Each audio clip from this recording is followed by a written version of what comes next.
BBC বাংলার অধিবেশন প্রবাহতে আপনাদের স্বাগত। আজ আপনাদের সাথে লন্ডন স্টুডিও থেকে আছি মানসী বড়ুয়া, আর ঢাকায় আমার সাথে থাকছেন আকবর হোসেন। বাংলাদেশের সর্বশেষ গুরুত্বপূর্ণ আপডেট সংবাদে আপনাকে স্বাগত। শুরুতেই সংবাদ শিরোনাম, পরে বিস্তারিত।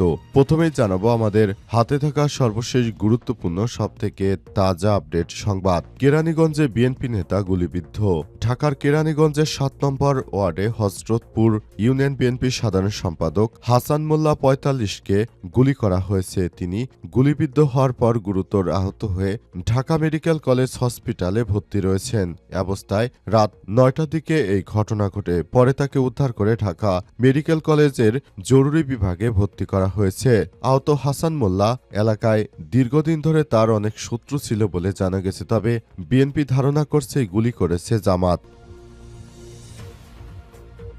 এরপর জানাবো, বিকেলে ভোটকেন্দ্রে বসানো হলো সিসিটিভি ক্যামেরা, সন্ধ্যায় ভাঙচুর করল দুর্বৃত্তরা। ত্রয়োদশ জাতীয় সংসদ নির্বাচনের সামনে রেখে যাওয়া মাগুরা সদর উপজেলার একটি ভোটকেন্দ্রে স্থাপিত সিসিটিভি ক্যামেরা ভাঙচুরের ঘটনা ঘটেছে। সন্ধ্যায় মাগুরা এক নির্বাচনী এলাকায় ছোট ফালিয়া মাধ্যমিক বিদ্যালয় ভোটকেন্দ্রে এই ঘটনা ঘটে। এই ঘটনায় বিএনপির দুর্বৃত্তদের হাত রয়েছে বলে আশঙ্কা করা হচ্ছে। এদিকে নির্বাচন বাধাগ্রস্ত করার ষড়যন্ত্র মেনে নেবে না জনগণ, বললেন মির্জা ফখরুল। সহিংস কর্মকাণ্ডের মাধ্যমে বাংলাদেশে যদি নির্বাচনকে বানচাল করার চেষ্টা করা হয়, সেটি দেশের জনগণ মেনে নেবে না বলে মন্তব্য করেছেন বিএনপির মহাসচিব মির্জা ফখরুল ইসলাম আলমগীর। জানাবো, নির্বাচনী প্রচারণায় আজ পঞ্চগড় যাচ্ছেন জামাত ইসলামের আমির ডা শফিকুর রহমান।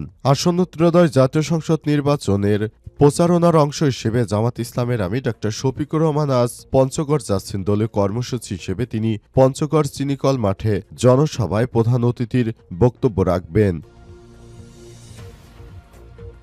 এবং সর্বশেষ জানাবো, ইরানের দিকে যাচ্ছে যুক্তরাষ্ট্রের যুদ্ধজাহাজের বহর। মার্কিন প্রেসিডেন্ট ডোনাল্ড ট্রাম্প জানিয়েছেন, যুক্তরাষ্ট্রের একটি শক্তিশালী যুদ্ধজাহাজের বহর বর্তমান ইরানের দিকে অগ্রসর হচ্ছে।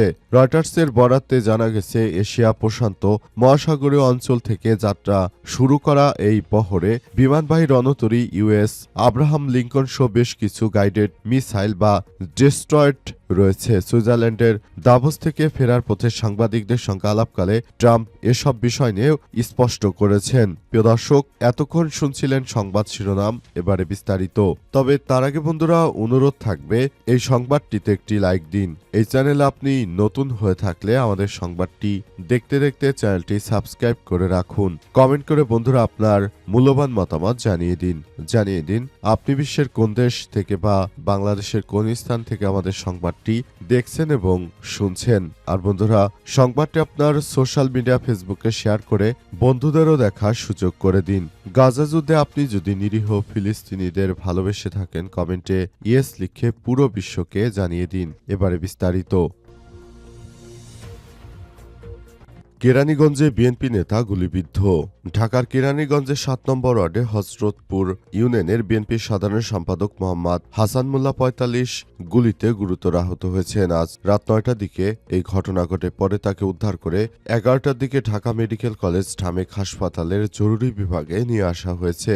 আহত হাসান মোল্লার ভাই রকি মোল্লা বলেছেন, ওয়াজ মাহফিল থেকে বাড়ি আসার পথে কেরানীগঞ্জ ৭ নম্বর ওয়ার্ডের হীরা চেয়ারম্যানের বাড়ির পাশে অজ্ঞাত দুইজন মোটরসাইকেল আরোহী হাসান মোল্লাকে লক্ষ্য করে গুলি করে সেখান থেকে পালিয়ে যায়। পরে আমরা খবর পেয়ে দ্রুত ঘটনাস্থলে গিয়ে ভাইকে উদ্ধার করে ঢামেকের জরুরি বিভাগে নিয়ে আসি। বর্তমানে সেখানে চিকিৎসা চলছে তার। আমার ভাইয়ের পেটের ডান পাশে গুলি লেগেছে। তিনি আরও জানান, তারা কেরানীগঞ্জে জগন্নাথপুর এলাকার মোহাম্মদ আকরাম মোল্লার সন্তান।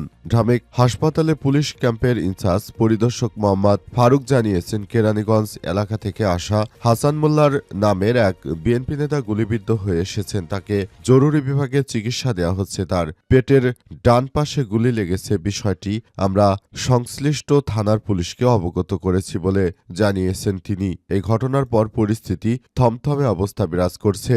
এই ঘটনার পর থেকেই পুরো এলাকায় শোকের মাতম বইছে। যে কোনো মুহূর্তে তার মৃত্যু হতে পারে, কারণ তার অবস্থা খুবই মারাত্মক আকার ধারণ করেছে। বিকেলে ভোটকেন্দ্রে বসানো হলো সিসিটিভি ক্যামেরা, সন্ধ্যায় ভেঙে ফেলল বিএনপি। ত্রয়োদশ জাতীয় সংসদ নির্বাচনকে সামনে রেখে মাগুরা সদর উপজেলার একটি ভোটকেন্দ্রে স্থাপিত সিসিটিভি ক্যামেরা ভাঙচুরের ঘটনা ঘটেছে মঙ্গলবার 22 ফেব্রুয়ারি সন্ধ্যায় মাগুরা এক নির্বাচনী এলাকায় ছোটফালিয়া মাধ্যমিক বিদ্যালয়ের ভোটকেন্দ্রে এই ঘটনা ঘটে। জেলা রিটার্নিং কর্মকর্তা মাগুরা জেলা প্রশাসক আব্দুলাল মাহমুদের নির্দেশে ওই দিন বিকেলে ভোটকেন্দ্রের দুটি সিসিটিভি ক্যামেরা স্থাপন করা হয়। নির্বাচন কার্যক্রম সুষ্ঠু, স্বচ্ছ ও নিরাপদভাবে তদারকি করার লক্ষ্যে এই ক্যামেরা বসানো হলেও মাত্র কয়েক ঘন্টার মধ্যেই এটি ভাঙচুরের শিকার হয়েছে। স্থানীয় সূত্র থেকে জানা গেছে, মঙ্গলবার সন্ধ্যা 7:30টার দিকে অজ্ঞাত এক ব্যক্তি লাঠি দিয়ে আঘাত করে ক্যামেরাটি ভেঙে ফেলে। ভাঙচুরের দৃশ্য ক্যামেরার ফুটেজে ধরা পড়লেও পর্যাপ্ত আলো না থাকায় অভিযুক্ত ব্যক্তির মুখ স্পষ্টভাবে শনাক্ত করা যায়নি। বৃহস্পতিবার বিষয়টি সামাজিক যোগাযোগ মাধ্যমে ছড়িয়ে পড়লে এলাকায় চাঞ্চল্যকর পরিস্থিতি তৈরি হয়। ছোটফালিয়া প্রাথমিক মাধ্যমিক বিদ্যালয়ের প্রধান শিক্ষক মিজানুর রহমান জানান, ভোটকেন্দ্রের সামনে একটি বড় খেলার মাঠ এবং পাশে নিরিবিলি সড়ক থাকায় এলাকাটি ঝুঁকিপূর্ণ হিসেবে বিবেচনা করা হয়েছিল। এই কারণে নজরদারি বাড়াতে সিসিটিভি বসানো হয়েছে। তবে রাতের মধ্যেই দুর্বৃত্তরা ক্যামেরাগুলো ভেঙে ফেলেছে। সেখানে স্থানীয়ভাবে 6 জন যুবককে সন্দেহভাজন হিসেবে চিহ্নিত করা হয়েছে। মাগুরা সদর থানার ভারপ্রাপ্ত কর্মকর্তা ওসি মোহাম্মদ আশিকুর রহমান বলেছেন, পুলিশ ঘটনাস্থল পরিদর্শন করেছে। বিদ্যালয় কর্তৃপক্ষকে লিখিত অভিযোগ দিতে বলা হয়েছে। অভিযোগ পেলে তদন্ত করে প্রয়োজনীয় ব্যবস্থা গ্রহণ করা হবে। নির্বাচন বাধাগ্রস্ত করার ষড়যন্ত্র মেনে নেবে না জনগণ, বললেন মির্জা ফখরুল।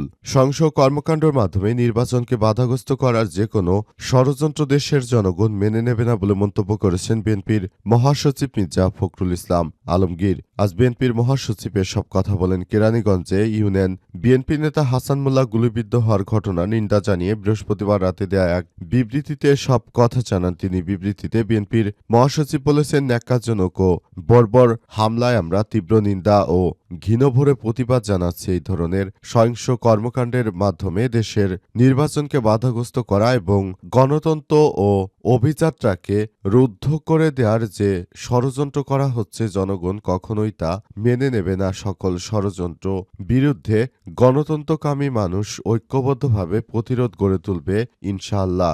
দেশের আইনশৃঙ্খলা পরিস্থিতির অবনতি হয়েছে উল্লেখ করে মির্জা ফখরুল ইসলাম আলমগীর বলেছেন, সাধারণ মানুষ এর জীবন ও নিরাপত্তা চরম হুমকির মধ্যে পড়েছে। ভয়াবহ পরিস্থিতি অবিলম্বে নিয়ন্ত্রণ করতে হলে অবশ্যই বিএনপিকে ভোট দিয়ে আগামী জাতীয় সংসদ নির্বাচনে সরকার গঠন করার জন্য আপনাদেরকে নিশ্চয়তা দিতে হবে। তা না হলে নতুন বাংলাদেশ গড়ে তোলা যে স্বপ্ন আপনারা দেখছেন, সে স্বপ্ন ধূলিসাৎ হয়ে যাবে। বিএনপিকে অবশ্যই এবার সুযোগ করে দিতে হবে। তবে বিএনপি যে পরপর দুর্নীতিতে 5 বার চ্যাম্পিয়ন হয়েছিল, সব বিষয় নিয়ে মির্জা ফখরুল কখনোই কথা বলেন না। বিএনপি পরাপর 5 বার বাংলাদেশকে দুর্নীতিতে চ্যাম্পিয়ন করেছে। সেখান থেকে বেরিয়ে আসতে বিএনপির সরকারের পর আওয়ামী লীগ সরকারকে অনেক কাঠখড় পোড়াতে হয়েছে। তখন টিআইবির ঘোষণা অনুযায়ী বাংলাদেশ ছিল দুর্নীতির বিশ্বের সব থেকে বড় চ্যাম্পিয়ন দেশ। এবারও বিএনপির 60% প্রার্থী ব্যাংক ডিফল্টার বা ঋণখেলাপি। তারা ব্যাংক থেকে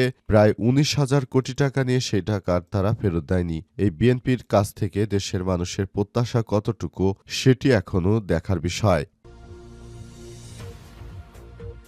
নির্বাচনী প্রচারণায় আজ পঞ্চগড় যাচ্ছেন জামাতের আমির। আসন্ন ত্রয়োদশ জাতীয় সংসদ নির্বাচনের প্রচারণার অংশ হিসেবে জামাত ইসলামের আমির ড শফিকুর রহমান আজ পঞ্চগড় যাচ্ছেন। দলীয় কর্মসূচি হিসেবে তিনি পঞ্চগড় চিনিকল মাঠ পরিদর্শনে প্রধান অতিথির বক্তব্য রাখবেন। দলীয় সূত্র থেকে জানা গেছে, ড শফিকুর রহমান আসন্ন জাতীয় সংসদ নির্বাচনে দেশের বর্তমান রাজনৈতিক পরিস্থিতি এবং জামাত ইসলামের নির্বাচনী অঙ্গীকার নিয়ে বক্তব্য রাখবেন। সেই সঙ্গে তিনি দলীয় নেতাকর্মীদের জন্য প্রয়োজনীয় দিক নির্দেশনা প্রদান করবেন। এই জনসভাকে কেন্দ্র করে জেলা ও উপজেলা পর্যায়ে জামাত ইসলামের নেতাকর্মীরা ব্যাপক প্রস্তুতি গ্রহণ করেছে।